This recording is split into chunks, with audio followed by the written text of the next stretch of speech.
Demain, tous créateurs de contenu grâce à Internet, concepteurs grâce aux imprimantes 3D ou dirigeants à l'autre bout du monde grâce aux meetings vidéo. Tant de possibilités, tant de projections et de perspectives différentes.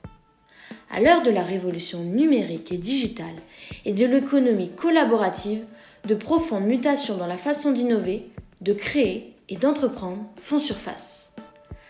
L'accessibilité et la démocratisation des nouvelles technologies et d'Internet font naître sans modération les nouveaux innovateurs.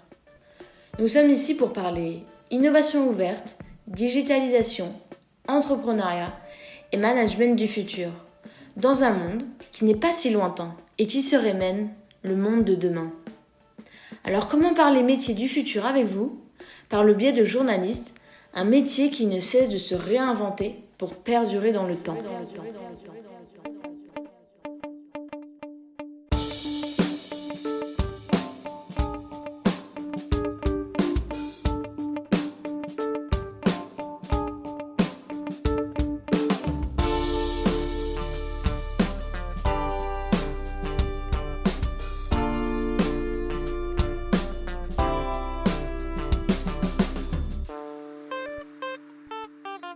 Bonjour à vous, chers auditeurs de Radio Inno. Je suis Fanny Caquelard et aujourd'hui nous allons parler de travail, pas au présent, pas au passé, mais au futur. Nos invités du jour sont Antoine Delenquette et Nawel Rahali. Bonjour. Bonjour Fanny. Bonjour. Vous êtes journaliste et vous êtes parti sur le terrain pour étudier des étudiants. Et oui, vous avez bien entendu, des étudiants. Oui, alors je me permets parce que c'est pas n'importe quels étudiants. Ce sont des étudiants de l'EM Lyon Business School, issus d'un parcours qui se nomme Business Mediation et qui a pour but de pousser justement les étudiants à s'interroger sur l'innovation, d'envisager le futur et les modèles économiques et sociaux de demain. Super. Alors, Nawel et Antoine, vous avez suivi pendant plusieurs semaines des étudiants en double diplôme ingénieur et commerce dans leur recherche de profil du futur. Comment innover et créer en collectivité? Quelle configuration de travail pour soutenir des dynamiques d'innovation collective? Nos étudiants étaient donc répartis en 10 équipes de 9 personnes et ils se sont interrogés sur le sujet et questionnés sur le futur du travail et de l'innovation. Ils se sont penchés sur les thèmes tels que la fin du bureau, la fin du salariat, le monde sans management et imaginer la fin du travail. Alors, Nawel et Antoine, présentez-vous, qui êtes-vous et qu'avez-vous introspecté? Alors, je suis Nawel, journaliste freelance. C'est-à-dire que je suis actuellement indépendante. Je travaille un peu comme une pigiste payée à la tâche. Et je collabore avec différentes rédactions, ce qui fait que je dois m'adapter à une ligne éditoriale à chaque fois pour chaque média. Je me suis lancé le défi aujourd'hui de mieux comprendre le futur du travail. Et pour cela, je me suis tournée vers ceux qui vont construire ce futur, les étudiants. Alors moi je suis Antoine Delenquette, journaliste indépendant. Et je fais partie d'une nouvelle branche de journalistes qui co-crée les articles avec les internautes. Dans le passé, effectivement, ça existait sous la forme de ce qu'on appelait le courrier de lecteur, mais aujourd'hui, ça va encore plus loin puisque c'est presque de l'instantané. Donc, c'est-à-dire qu'on va rebondir sur ce qui se passe en direct et les lecteurs vont participer à l'élaboration de l'information. Et mon travail, ça va être de vérifier que leurs informations sont bonnes, de prendre du recul également par rapport à leur posture sur un sujet. Et ça permet d'être davantage au contact de mes lecteurs et de proposer un contenu bien riche. Alors, on n'est pas encore en 2030 avec de l'information augmentée qui se nourrit d'intelligence artificielle qui vont permettre de déceler les sujets clés du moment et qui pré-rédige les articles pour le journaliste, mais on y arrive petit à petit. D'accord, merci pour cette présentation. Donc, vous nous avez parlé d'étudiants. Pouvez-vous nous en dire plus sur ce qu'ils ont réalisé? Quelle forme cela a pris concrètement? Les étudiants que nous avons rencontrés ont travaillé dans un système de classe inversée. Classe inversée, qu'est-ce que ça veut dire? Ça veut dire qu'ils n'ont pas reçu de cours à proprement parler, mais c'est eux qui se sont documentés, qui ont fait le travail du professeur et qui ont appris par eux-mêmes. Ils ont donc creusé un sujet jusqu'à acquérir une certaine maîtrise dans un domaine du futur du travail et de l'innovation. Pour ajouter à ça, on peut souligner que dans leur processus de travail, on a pu observer que les groupes suivaient en général un schéma assez similaire et qu'au final, 3 grandes phases apparaissaient à chaque fois. Dans un premier temps, toujours une phase dite d'exploration. Elle s'est faite de façon individuelle ou en petits groupes. Il s'agissait surtout pour eux de comprendre tout d'abord le sujet, car ce ne sont pas forcément des concepts avec lesquels ils étaient familiers auparavant. Cette phase a également été l'occasion de déconstruire les idées reçues et de découvrir ce se fait déjà chez les entreprises par les moyens de recherche sur Internet et en récoltant également des témoignages. Ensuite, une deuxième phase qu'on a appelée phase de convergence. Pas forcément pour tous les groupes, mais une phase quand même très récurrente. Pardon.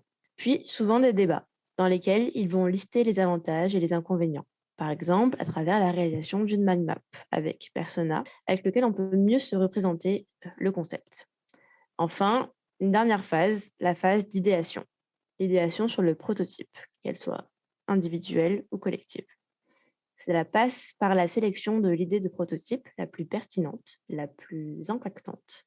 Parfois, plusieurs prototypes ont été gardés. Certains groupes se sont même servis de la phase de prototypage pour imaginer de nouvelles idées. Et cette phase de prototypage, finalement, a été très déterminante, car elle a poussé les équipes à réellement s'approprier leur sujet et à prendre parti.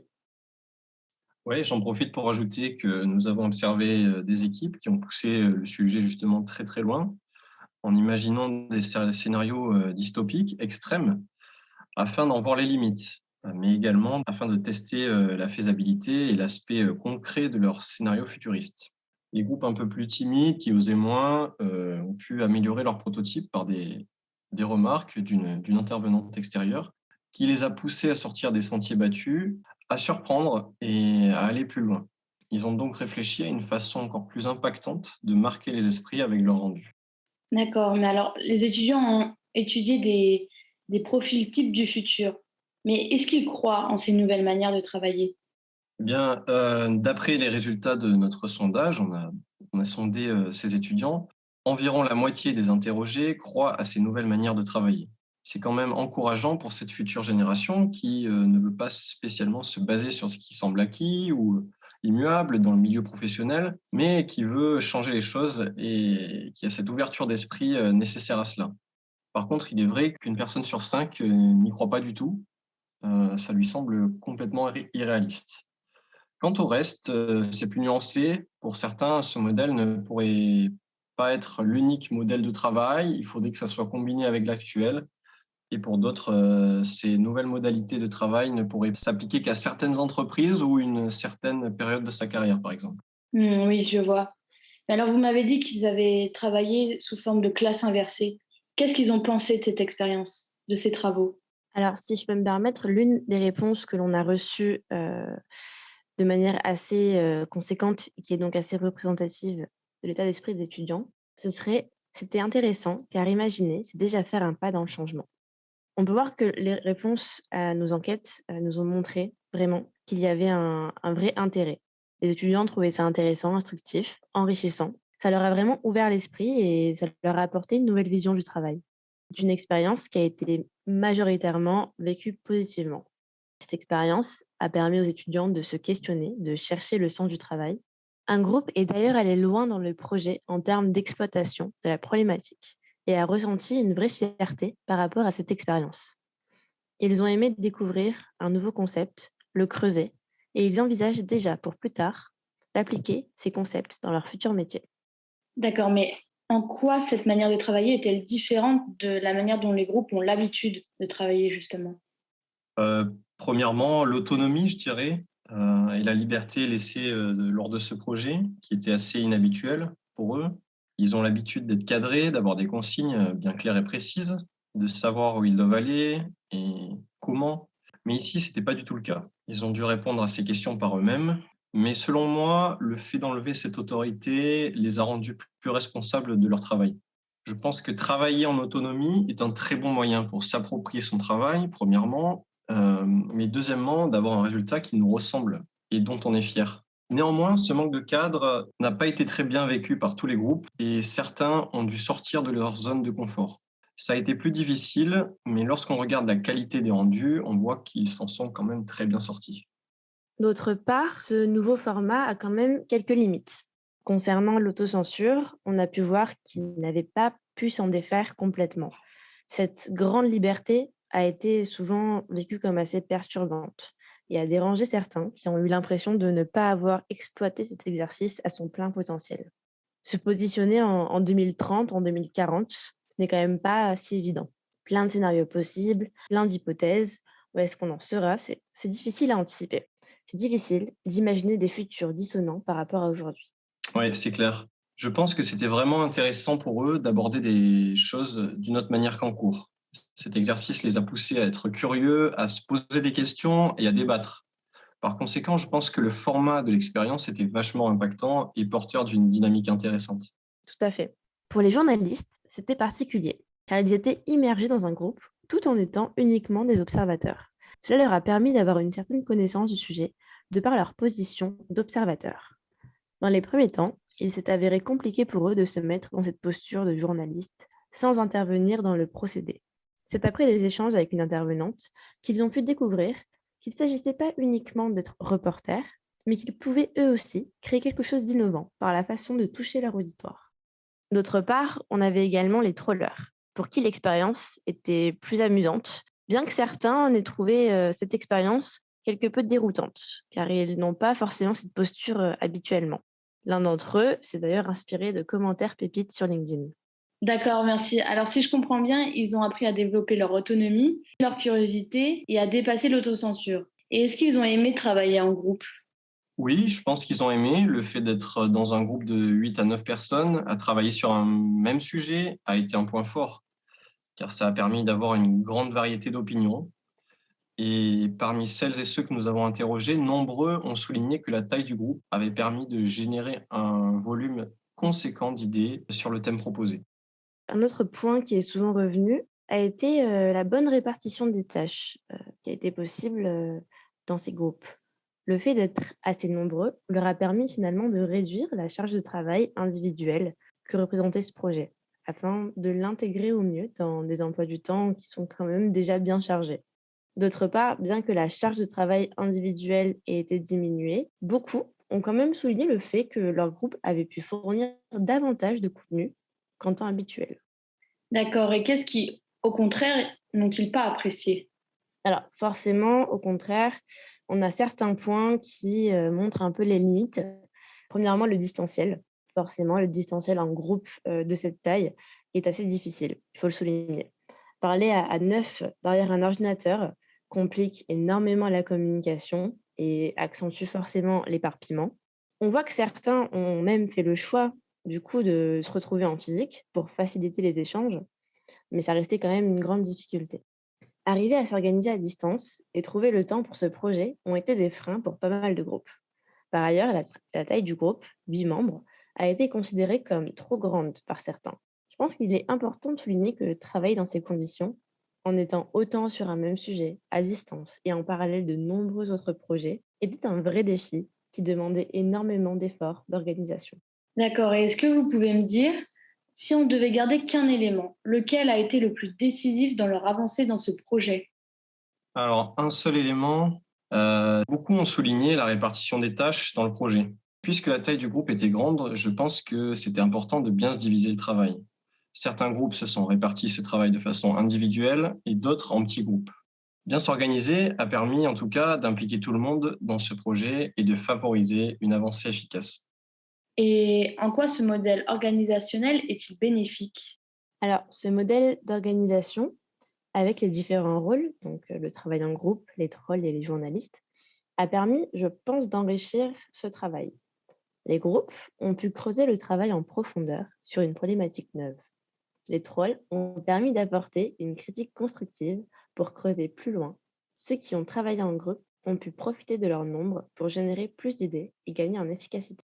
Enfin, la contribution des journalistes a permis de mettre en valeur le travail des uns et des autres, en prenant des notes lors de l'avancement du projet, puis en synthétisant le travail effectué. D'accord. Et pour terminer, parlons des publications des travaux de nos étudiants. Qu'ont-ils fait? Comment? Pourquoi? Alors aujourd'hui, tous les étudiants ont posté leur travail sur LinkedIn. On a pu découvrir des noms d'organisations, des personnes fictives, prenant telle ou telle nouvelle manière d'envisager le travail. Et je trouve LinkedIn pertinent parce que cette plateforme permet d'interagir directement avec les dirigeants, avec les employés, avec des indépendants. Et ils ont bien réussi justement à innover sur les formats de publication. Certains ont fait des vidéos humoristiques, d'autres des applications. Et on a même eu une idée originale comme des planches de bande dessinée, par exemple, ce qui est quand même plus impactant et parlant qu'un simple rendu PDF.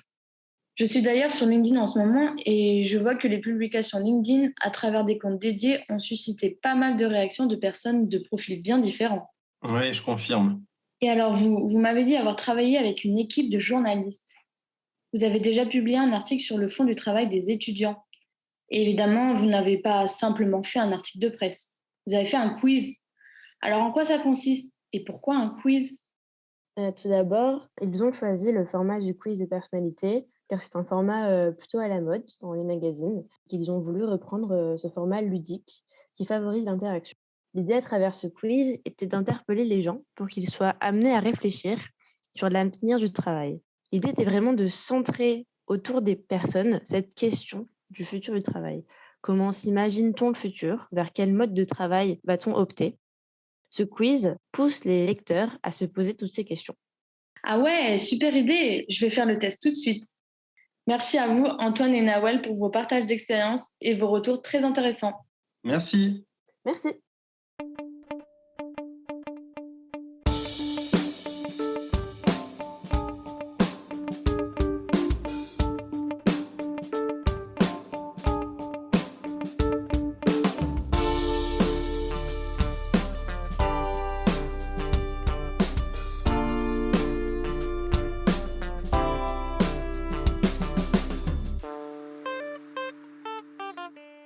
Le futur ne peut pas aller sans l'innovation et inversement. Et les étudiants l'ont bien compris. Ils sont, sans le savoir, des créateurs du futur. En effet, rappelons-le, nos étudiants sont en double diplôme, Ingénieur et commerce. double casquette à la fois complémentaire et opposante. Ils sont des précurseurs du profil slasher finalement. Ils gèrent la situation sanitaire avec la précarité étudiante. Ils s'adaptent et collaborent pour trouver de nouvelles façons d'étudier alors même que le décrochage scolaire n'a jamais été aussi élevé.